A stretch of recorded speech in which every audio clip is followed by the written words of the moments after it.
Est-ce que le papier Arches est trop cher? Pour répondre à cette question, je vais faire un petit flashback sur mes débuts à l'aquarelle. Lorsque j'ai débuté il y a quelques années, j'ai testé pas mal de papiers. Donc j'ai débuté sur du papier en cellulose et je m'étais rendu compte que la tenue dans l'humide était extrêmement compliquée.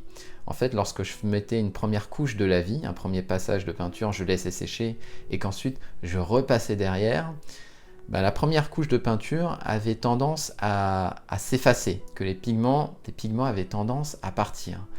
Et du coup, ça ne me convenait pas, puisque moi, je voulais vraiment que les pigments s'incrustent dans le papier. Et donc, comme je voulais que le pigment s'incruste vraiment dans le papier, je me suis intéressé au papier 100% coton. Et j'ai testé différentes marques, entre 5 et 6, je pense, de mémoire. Et finalement, je me suis arrêté sur le papier Arches. Le papier Arches a cette caractéristique d'extrêmement bien retenir les pigments. Ce qui fait que lorsque vous mettez plusieurs couches de la vie successives sur une peinture, typiquement moi sur mes peintures, je mets 2 voire 3 couches de la vie, 3 passages de peinture. Je ne me soucie pas de savoir est-ce que je vais retirer du pigment des couches inférieures. Non, ça, pour le coup, le papier Arches, il n'y a aucun problème là-dessus. Et je vais surtout, à ce moment-là, me concentrer sur les effets de transparence avec lesquels je veux jouer au niveau de la peinture. Le problème du papier Arches, c'est qu'il se place sur le haut de gamme, ce qui est vrai, mais du coup, ça le rend extrêmement cher. C'est un des papiers les plus chers. Du coup, j'ai fait une petite étude de prix que je vais vous montrer dans cette vidéo.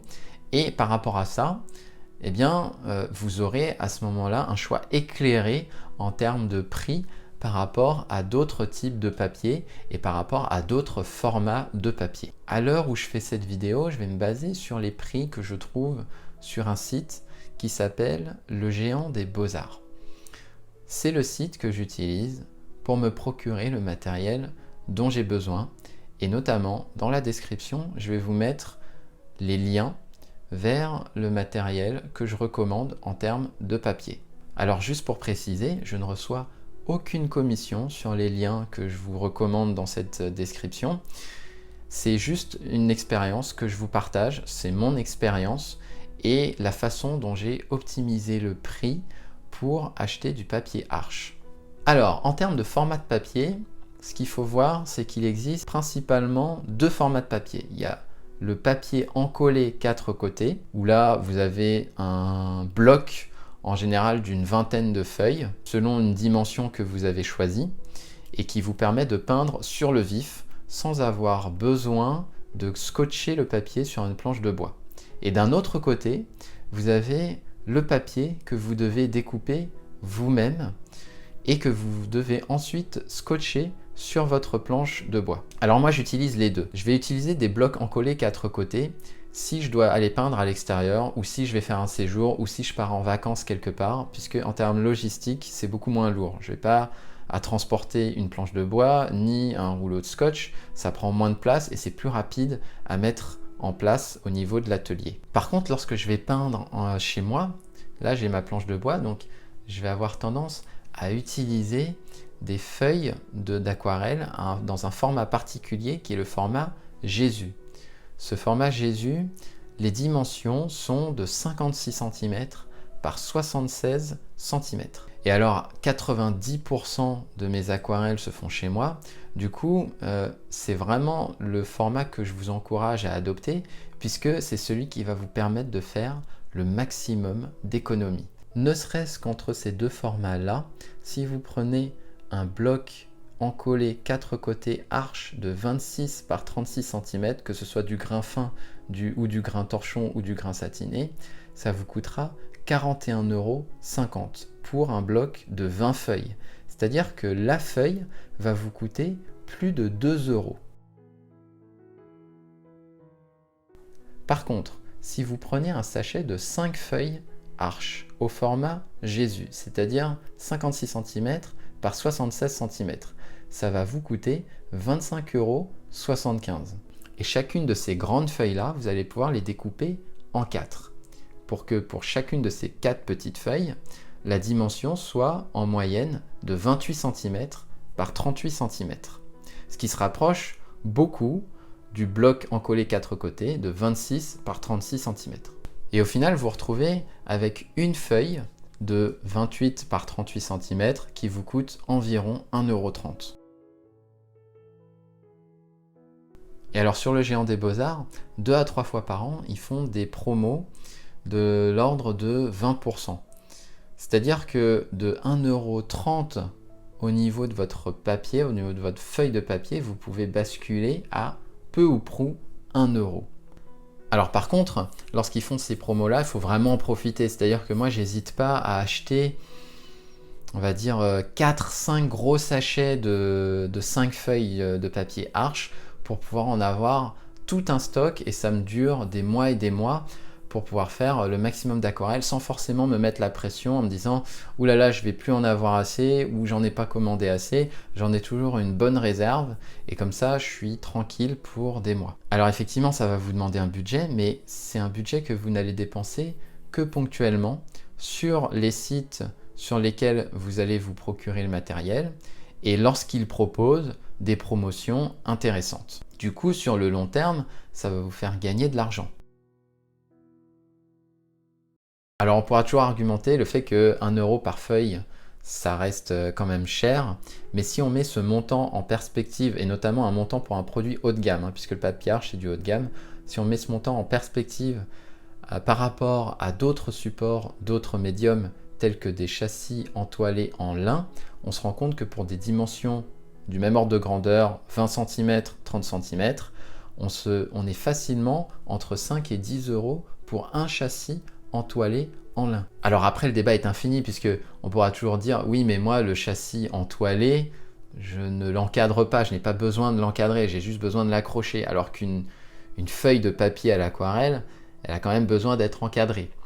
Ce qui est vrai, mais toutes mes aquarelles, je ne les encadre pas. Moi, je les mets dans un book et puis voilà. Et du coup, ça me coûte 1 € la feuille. Et après, si j'ai vraiment envie d'encadrer une aquarelle, eh bien j'achète un cadre. Et là, je pourrais faire une autre vidéo sur les cadres que je choisis, et également les passe-partout que je sélectionne. Mais du coup, j'en ai pas énormément et je peux les interchanger. Donc, au final, je pense que au niveau de l'aquarelle, on peut s'en sortir avec un budget raisonnable, où on peut encadrer ses aquarelles tant qu'on n'a pas tant qu'on n'a pas envie d'encadrer toutes ces aquarelles, on peut en sélectionner quelques-unes qui nous plaisent et puis les interchanger. Donc ça, c'est quand même pratique pour un coût qui est somme toute raisonnable avec une qualité de papier qui est premium. À partir de là, j'espère vous avoir convaincu que entre des blocs encollés 4 côtés que vous pouvez vous procurer de manière ponctuelle et des feuilles au format Jésus que vous découpez en 4, économiquement, il est plus intéressant de prendre des feuilles au format Jésus. Le contexte étant posé, si vous décidez de vous procurer des feuilles au format Jésus, il va falloir les découper. Donc ce que je vous propose maintenant, c'est que je vous montre exactement comment je découpe mes feuilles et notamment, je vais vous expliquer l'erreur à éviter que j'ai faite par le passé lorsque je découpais mes feuilles et également une technique qui me permet d'aller maintenant beaucoup plus vite pour découper mes feuilles.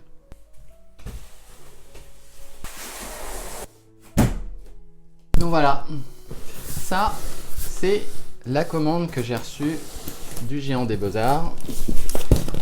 Donc je vais vous ouvrir le colis, on va l'ouvrir ensemble. Et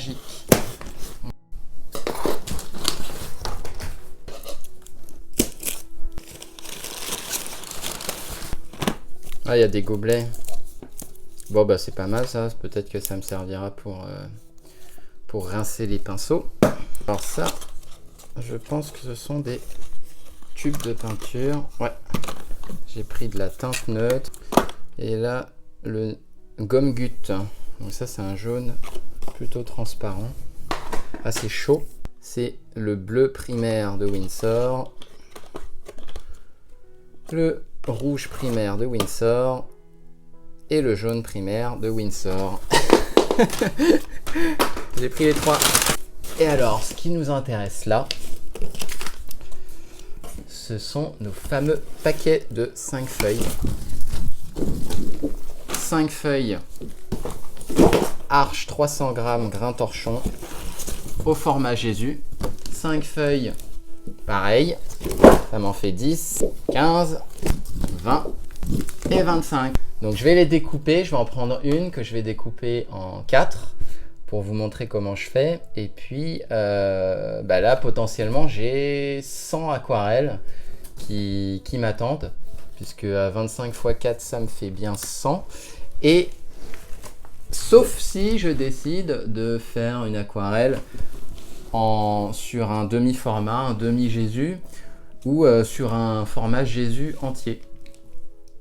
Mais bon, ça c'est, on va dire que c'est quelque chose qui est un petit peu plus rare, parce que j'ai vraiment tout le matériel pour faire sur des quarts de Jésus. La taille des pinceaux, les supports en bois, j'ai tout ce qu'il faut pour faire ça sur du quart de Jésus. Et sur du demi-Jésus ou du Jésus entier, c'est un petit peu plus... la logistique est un petit peu plus lourde. Mais bon, ça m'arrive. Je vais mettre ça de côté déjà. Donc voilà, nous y voilà. Alors je vais prendre une feuille et je vais vous montrer comment je fais. Alors ce paquet là, il est scotché mais vraiment très légèrement. Et les grands sacs de plastique, je vous conseille de les garder parce que si un jour vous faites une peinture sur un format Jésus, ça peut être intéressant de le conserver dans ce genre de sac en plastique. C'est la taille qui est parfaitement adaptée. Voilà, donc là, je sors une feuille et je vais vous montrer la règle magique. Donc la règle magique, ça fait des années que je l'ai et je ne sais pas si elle se vend toujours. Je pense que oui, de toute façon, ça doit se trouver sur le commerce, dans les grandes surfaces de bricolage. En fait, c'est une règle qui se présente comme ça. Donc, en fait, ce qui est important ici, c'est d'avoir une règle qui fait 80 cm au minimum, puisque le format Jésus, c'est 76 cm par 56 cm. Donc, il faut au moins que ça couvre les 76 cm et 80 cm, c'est parfait. Et l'astuce ultime, c'est d'avoir une gradation qui se fait des deux côtés avec un 0 qui part au milieu. C'est-à-dire que là, on est à 0. Et plus on va aller dans ce sens-là, on va atteindre les 40. Et plus on va aller dans ce sens-là, on va aussi atteindre les 40. Si vous avez une règle normale, eh bien, il va falloir que vous mesuriez à chaque fois la longueur de votre feuille. Et en la mesurant, vous vous rendrez compte que d'une feuille à l'autre, ça change. Sur une feuille, on va retrouver par exemple 76 piles, donc ça c'est parfait. Mais sinon, des fois on va retrouver 76,5, d'autres fois on va retrouver 77. Et comme ça change, à chaque fois, il faut regarder, il faut mesurer la longueur de la feuille. Donc ça c'est un problème puisque ça fait perdre du temps, il faut mesurer et après il faut diviser par 2 pour avoir le milieu de la feuille. Et ça c'est vraiment... c'est vraiment compliqué. Enfin, c'est pas que c'est compliqué, mais c'est que ça fait perdre du temps. Donc, en prenant la règle magique, eh bien, ce que vous faites, c'est que vous la calez à peu près au milieu, et ensuite, vous regardez au niveau de chaque bord que le nombre qui s'affiche soit le bon. Enfin, qui s'affiche. En fait, le nombre sur lequel ça tombe doit être exactement le même. Alors, je sais pas si vous voyez bien. Attendez, je vais reculer un peu. Voilà, là je pense que vous voyez bien. Alors il y a un petit fil noir qui est le micro pour que vous puissiez bien entendre. Mais là, en gros, je suis à... Là, vous voyez, je suis à 38 d'un côté et je suis à 38,8 de l'autre côté. Donc vous voyez qu'ici, déjà, on n'est pas à 76, on est à 76,8. Donc j'ai juste à modifier un petit peu pour arriver à par exemple 38,4 et de l'autre côté je me retrouve à 38,4 et donc là c'est parfait. Je prends mon crayon, donc il vous faut des ciseaux, la règle magique et un crayon et vous faites un trait là où il y a le 0. Voilà, là vous faites un trait, vous retournez. Hop, je vais peut-être enlever ça, je vais prendre juste la feuille. Vous retournez, vous faites exactement la même chose de l'autre côté. Et de l'autre côté, vous pouvez vous caler sur 38,4. Vous vérifiez que de l'autre côté, vous avez 38,4, ce qui est parfait. Et vous faites un trait. De la même manière, vous le faites aussi sur le plus petit côté.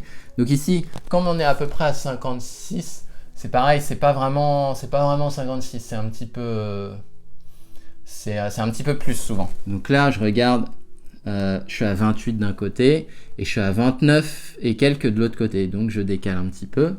Et là, je suis à 28,5 d'un côté et 28,5 de l'autre côté. Donc je suis parfait. Et je fais un trait à 0. Et je fais pareil de l'autre côté. 28,5. Alors après, faut aussi que ce soit bien, droit. Hein. 28,5, 28,5, parfait. Et là, tac. Donc, à partir de là, je trace mes traits. C'est pour ça qu'il vous faut une règle d'au moins 80 cm. Voilà. Et de l'autre côté, je trace aussi mon trait.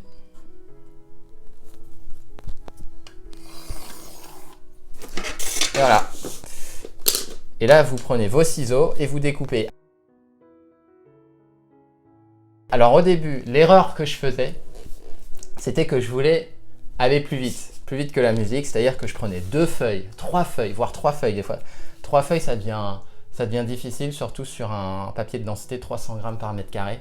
Je prenais 3 feuilles, je les empilais et ensuite je prenais mes ciseaux et j'essayais de découper les 3 feuilles en même temps.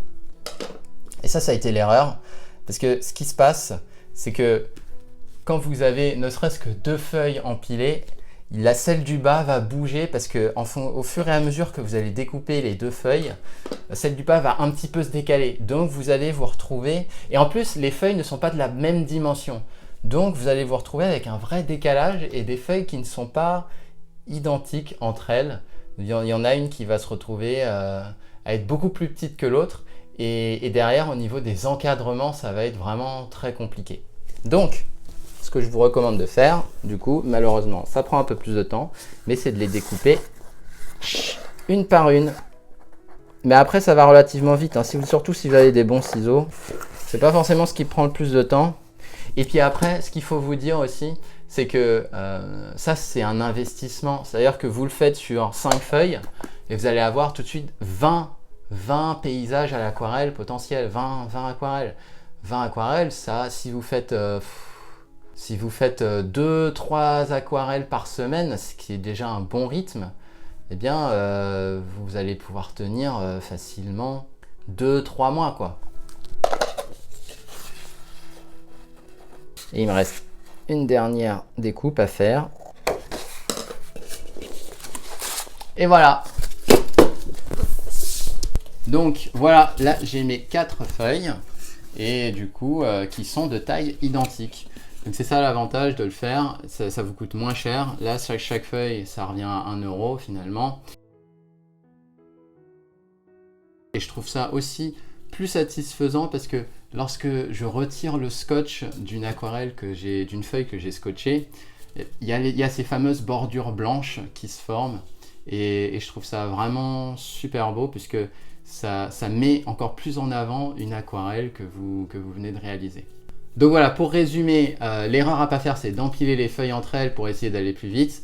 Et le petit truc vraiment qui vous fera gagner du temps, en tout cas moi qui m'a fait gagner énormément de temps, c'est cette fameuse règle magique. Alors c'est une marque Dexter, je me demande si c'est pas du Leroy Merlin ça. Et les caractéristiques qu'il faut voir, c'est 80 cm de longueur minimum, avec un 0 au milieu, c'est-à-dire que du 0 vous allez à 40 d'un côté et du 0 vous allez vers 40 de l'autre côté.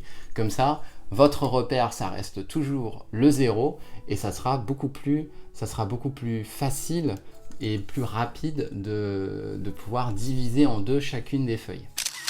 Merci d'avoir regardé cette vidéo jusqu'au bout. Sachez qu'elle fait partie de l'intégrale de l'aquarelle, la formation gratuite qui vous donne toutes les clés pour maîtriser l'aquarelle avec des conseils pratiques et utiles. Il y a plus de 6 heures de formation réparties sur plus de 20 vidéos, chacune remplie de techniques et d'astuces. J'ai voulu cette formation entièrement gratuite afin que le plus de personnes possible puissent en profiter. Pour y accéder, il vous suffit de cliquer sur le lien présent en description de cette vidéo. Et si cette vidéo sur le matériel vous a plu, alors vous allez adorer la liste de vidéos que j'ai spécialement concoctée pour vous et qui contient tout le matériel que je préconise à l'aquarelle. Pour accéder à cette vidéo, il vous suffit de cliquer sur le lien qui s'affiche en haut à droite de cet écran.